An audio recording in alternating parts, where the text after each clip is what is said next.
Hello, hello, hello. This is John Sacco, owner of Sierra Company, Sierra Recycling Demolition, Sierra International Machinery. This is Pile of Scrap. You gotta love the name. This is our first podcast, and I'm excited. We're celebrating our 60th anniversary at Sierra Recycling and Demolition. A lot of people in the recycling industry don't know Sierra has been a recycling company for 60 years. And so I thought for the inaugural podcast, we'd bring in our people who run our recycling demolition yard. I got us joining here today. I got Daniel Zamora, who is our operations manager, and Ryan Mallard, who's our general manager of Sierra Recycling. Welcome, guys. Thank you. All right. First, how did you come to work here? You know, I worked for a telecommunications company here in town, and you guys were one of our business partners. We brought all of our copper wire, aluminum scrap, things like that into your business. Later on, I found out you guys were hiring for a field supervisor role. I applied, and I got the job. You told me a story that you and I met at a Joe Walsh concert. We did. At the BC Amphitheater. That was a great show. Fantastic but show. I don't remember meeting you there. Daniel, your story of coming here is interesting because our sons were playing soccer. I forgot where we were, and I guess it was maybe Brandon Hankins, or somebody said what did you get laid off, or what happened? Yeah, I was actually working at the time out of town. I was traveling the whole West Coast, and knowing that I was a truck driver, yes. Knowing that I was a family man, I hated to be around or out of town, away from the family, and you heard that I was looking for something local, and lo and behold. Well, you asked me. I remember I said, "Yeah, we're hiring. We need a roll-off driver." And you said to me, "Well, how many days a week do I need to be out of town?" So I looked at you. Huh? And so I remember. So we put you through your driving test. This is really good because Larry Villalobos, who was the head of our trucking fleet at the time, and which on not a training run, if you will, he comes back and he says, "Mr. John, Daniel's a real truck driver." So there you did start as a truck driver. Here you are, ops manager. Yeah. That's crazy. Joe Walsh to general manager. Yeah. Well, that's great. All right, so we have different aspects of what we do here. We have a traditional scrap metal operation. We also have recycling and cardboard. And we also do field service works in the oil field. Correct. Part of the demolition in our name. But I get asked all the time, demolition, you blow things up. And I say, no, we don't. So Ryan, why don't you tell us what exactly Sierra does in the field, oil fields that is. Our primary goal in the field is to decommission material no longer used by oil producers. So it could be everything from pipeline, old used pipeline, to old abandoned tanks, to steam generators, anything that they need to get off their asset list. So when you started here, we were doing what, compared to when you started here to what we're doing now, what's changed in that? We are a much larger player in the oil and gas industry than we were when I started. I started with 4 crews here, and we're still at 4 to 5 crews at a time now, but today we are isolating our own lines. We're doing all of our own legwork. We're getting our own permits. We were subcontracted through other maintenance companies when I started, and today we are our own prime. So they're calling us, and the general contractors are no longer calling Sierra. We are the people, the oil companies. Correct. Are calling. Well, that's great. I think that's, for us as a company, that's exciting. Only because you get out of that minor league level, now we're the major league level, and they come to us, and that's how really, your job in the field is where you got promoted to be general manager of all the Sierra Recycling Demolition. Daniel, let's talk about your tasks, from truck driver to ops manager.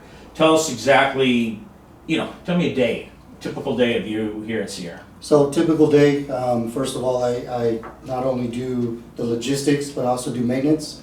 So first thing is to come in, make sure the drivers our equipment is running good, that they're doing their pre-trips, getting their equipment ready to go out, and that everything is working and operating properly.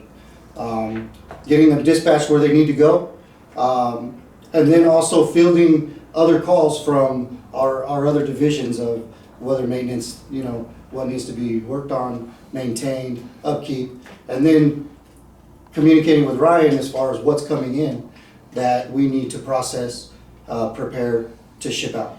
So from the time you started as ops manager to now, it's different because now we're trying to ship to the ground every day. Every day. You still haven't quite figured that one out yet. I keep telling Daniel, you got more scrap than you think, order more trucks. Well, I don't want the trucks coming, I don't have scrap. But we're getting there, and it's a much better way to run a business because when you ship your inventory, that's what makes us profitable. Yeah. Right. And I think our customers, our slogan is "We do what you do every day" at Sierra International Machinery. Okay, we've been putting that out on our social media. Well, it is. We do what they do every day, and we have learned through the travels that I've done and conversations with other. Thank God they're not coming here. That you got to ship your scrap. Yep. You have to ship your paper. You have to ship what it is you're buying every day, and that's how you become profitable. So, in the heat right now, in Bakersfield summer, it's hot. What's the challenge of the heat here? Because we don't have the cold in the Midwest where it's sub-zero, but we have the heat challenge. So tell us about that. Just making sure that everybody stays hydrated. Water is a big thing. You got to stay hydrated, stay focused. It's easy to get off task in this heat. So we got to watch out for each other. Making sure that we're not only taking care of ourselves and watching what's going on around us, but also watching out for our partner who's next to us. Making sure that they're doing what they need to do.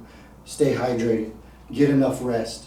Try not to be too strenuous when it's this hot, because when it's 100 degrees here, ambient, it's going to be a lot more inside of our facility. Yeah, that's radiant heat. How about in the field? What requirements are our customers, requiring us to So do? our customers require us to wear full FR clothing, from pants, shirts. FR vests, stands for? fire retardant. Yes. And And it's heavy stuff. It is very heavy, and it takes a good 2 to 3 weeks for your body to get acclimated when the heat starts.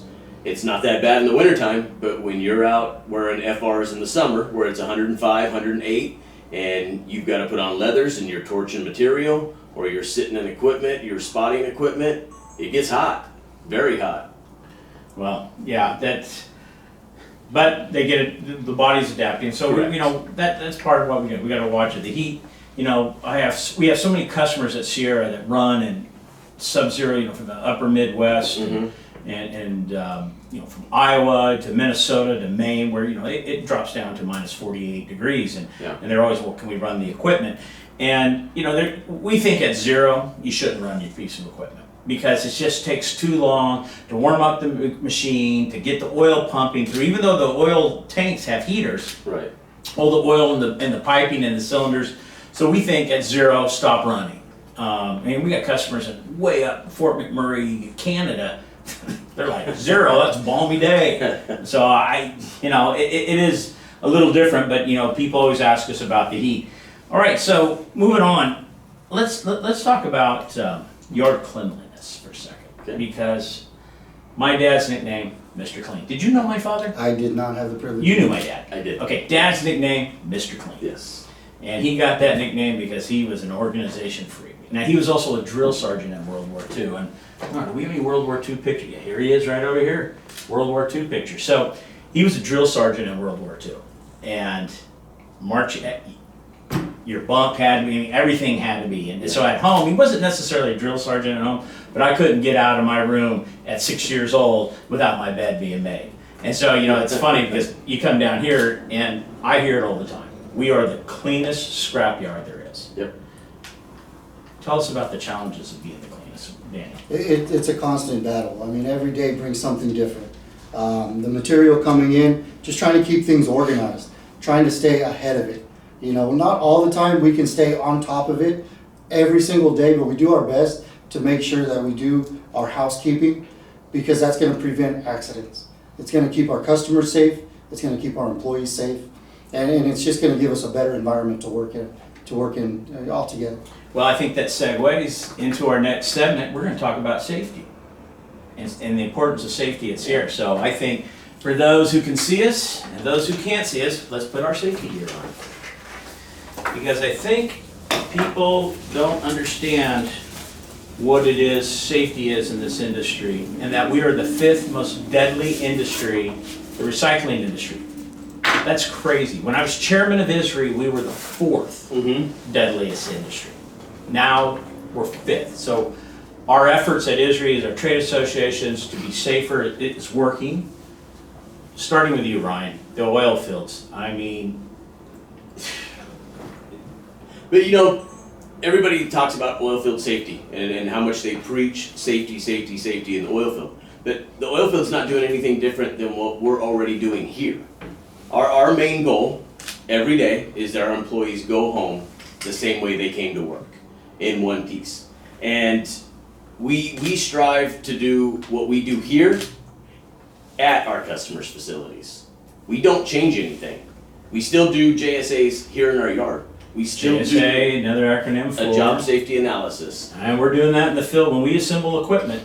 You know, at our customer's yard, we go through this process. So we're doing all those same things that we're supposed to do in the oil fields right here in our own yard.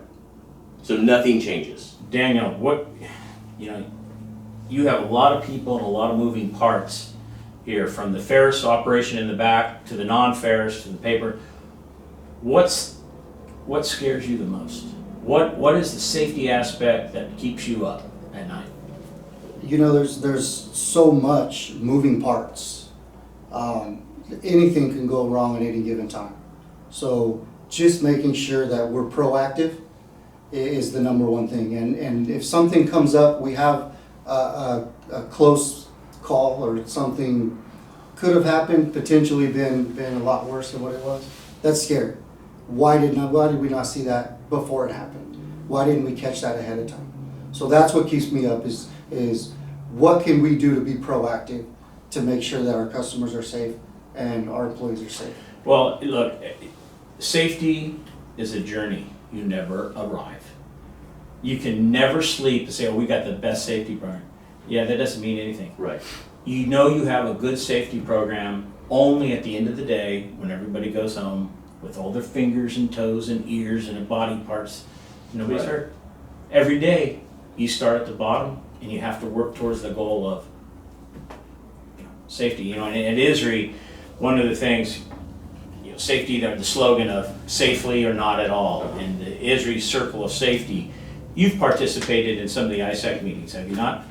No, I have not. Have you? I have not. You have? Felipe. Correct. All safe, okay. So, we participate on the trade association level as well, because safety is so vitally important to everything we do. And I appreciate it. I wanted to put the hats on just for the sake of, hey guys, safety is important in Sierra, and we bring it to our customers when we go into the field. So my favorite safety meeting of the year, of course, is Christmas. Yeah.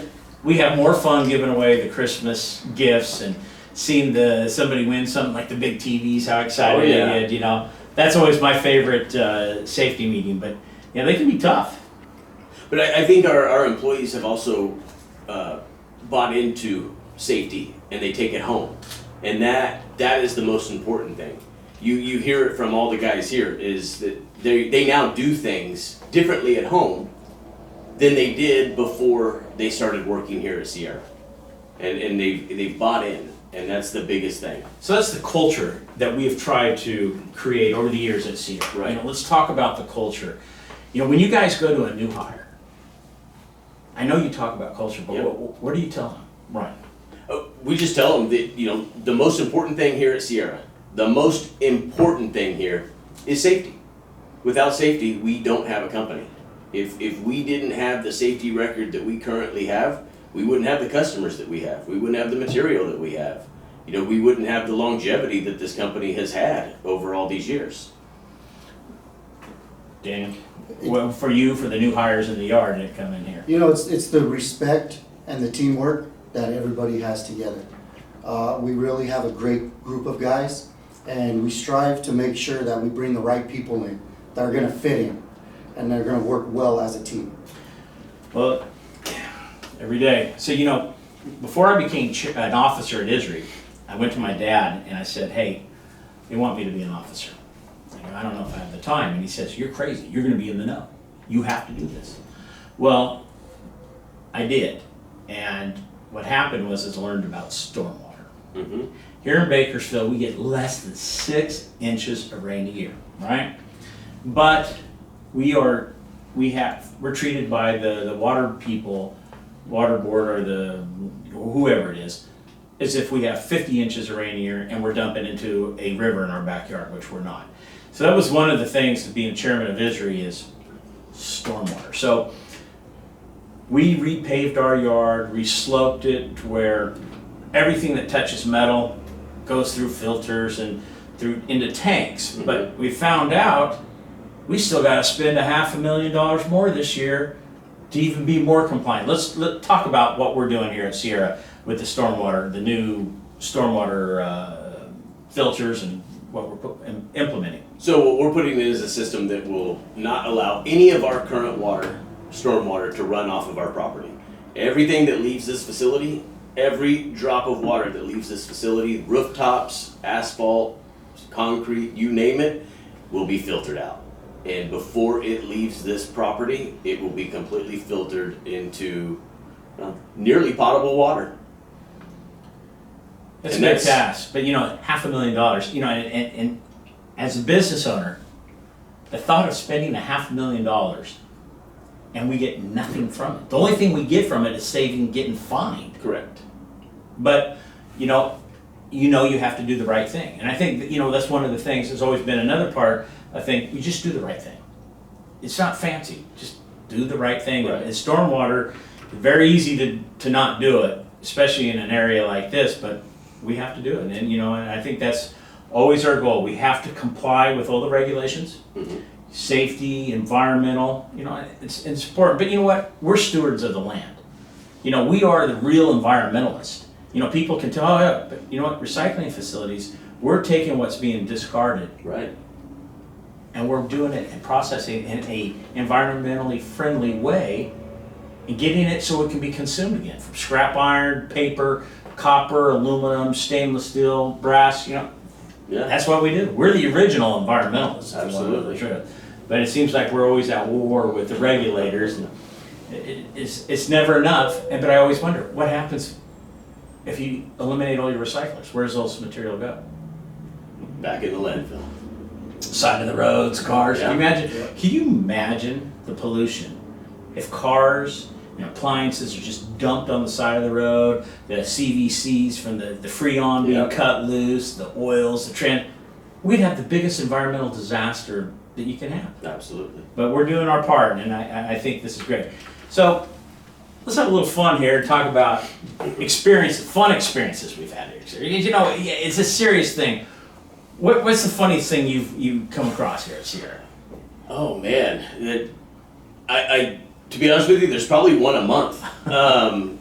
Some of the things that we see come pulling through this yard from customers will crack you up from time to time.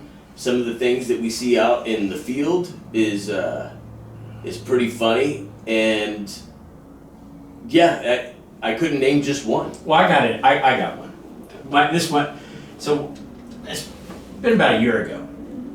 I was standing out front, and the car comes and has a water heater in the back, and the girl rolls down a window and says, "Excuse me, where do I take this to recycle?" I said, "Okay, go over the scale." So she came back and she goes, "Excuse me." And I go, "Yeah." She goes, so I walked up to her car, and in the front seat of her car, she has a laundry basket of weed in mason jars that are going to some weed dispenser. I'm just like going, I got about 5 feet to the car, and I'm going, "Are you kidding me?"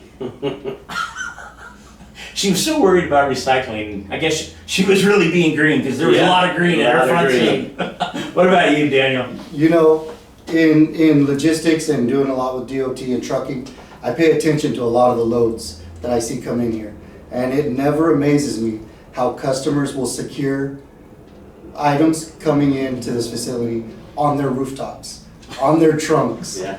And it just amazes me some of the ways they do it. Well, they're innovative. They These people, they make a living. Peddlers make a living bringing us scrap, and you know, with the prices of commodity paper, unfortunately, we've a lot of people who would go around to all the restaurants. You know, that commodity price is just horrible right now. So, but yeah, they fill them up and they stuff the back seat of their cars and the passenger every seats. crevice.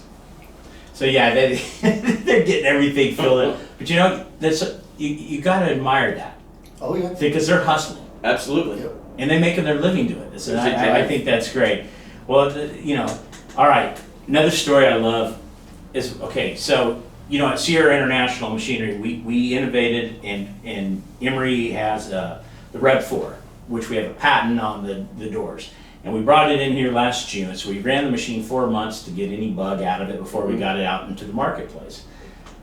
And we pulled out the Rev 2 250 horsepower, which is a powerful, fast machine. But I'll never forget everybody how upset they were when the Rev 4 was leaving. I just want to know when we're getting one back. Well, when we stop selling them, I don't know. I don't know. You know, the sales are strong, but it seems like it was so funny. Everybody, oh, Mr. John, when are we going to get the Rev 4? I don't know. Maybe never. Hopefully never. Hopefully our production, Right. although, you know, we're finishing up in Georgia, you know, our 24,000 square foot expansion to our facility over there. Actually, it's a separate building, so everything red, all the red machines, the 2-ram balers and conveyors are going to be built in the 46,000 square foot part, and all the green machines, all the shears and portable balers are going to be moving over. We should be done in about a month, and so hopefully we'll be able to produce more. Yeah. Actually, I think we need a portable Rev X here. I agree. That would be a good little I machine to have. agree. Yeah. Go around and probably do some damage. We on have it. the clientele for it. Never ceases to have the clientele. So this year, we've spent some money. Let's talk about our capital expenditures this year. Trucks, rolling stock. Why did we? What was the need for it? Not because our trucks were old, but because You know, we have really good equipment, but they're getting old. They don't meet the criteria for emissions anymore for California. So unfortunately, we have to trade them out and get updated equipment that are basically compliant and have that's no the motors. emissions. the Tier 4 motors. Tier 4 motors on our yellow steel, and then on our diesel equipment, we have to make sure there's zero emissions as well. So what did we buy this year, trucks? So we bought four trucks this year, four power units to replace some of our older equipment. So we spent, you know, 2 were slightly used, had 50,000 miles, the 2 brand new Peterbilt. So what did we spend? Almost over $500,000 there. Yeah. Okay, now you had some needs Yep. for the oil field. Tell us about what we bought there. So we started with, we were given an opportunity to start breaking up some concrete pads, 24-inch thick concrete pads. And the need for that came a 7,000-pound hammer to attach to an excavator. So we were able to purchase that, and then we liked the excavator that we were renting with it at the time, and we were in the need for a Tier 4 final excavator as well. So it seemed like a great opportunity, which it has been, a wonderful opportunity. But now we're down to some Tier 2 excavators that we need to get out of Sierra and introduce some new equipment, some more How Tier much 4 more money final. you want to spend? Not 600,000. Thank you. Yes. Well, you know, look, we got to do it. You know, Yeah. like anything else, my father has always taught me and my brother Philip from the very start. You put your money back into your business. You know, Right. you don't pull your money out and go live high on the hog, because the business needs Right.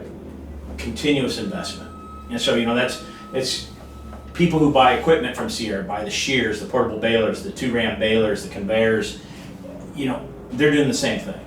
And so you practice what you preach. Right. We're doing the same thing too. You know, we're evaluating, you gotta spend money sometimes. Mm-hmm. But you know, there's a lot of advantages to spending. You know, you get the tax code where you get 100% deduction. You know, if you're making money, which we are, it's a good, you know, you're buying really at a 40% discount because you're saving the tax money you would have to pay. So Right. that's important, you know, keeping, well, what else are we gonna need? I mean, I look out in the yard, I'm thinking, okay, we're good, but what do you guys think we're gonna need here soon? Maybe a 1,500-ton shear. Well, give me more scrap. What do you think? Yeah, we still have some upgrading to do on some of our trucking. How much So more? over the next 3 years, we're gonna. You know, one thing about this industry, you can spend. Oh, yeah. You can Oh, spend yeah. a lot of money. Every year a new You know, truck is gonna the go old out. saying in the scrap industry, you want to make a small fortune in the scrap industry, invest a large one. Yeah.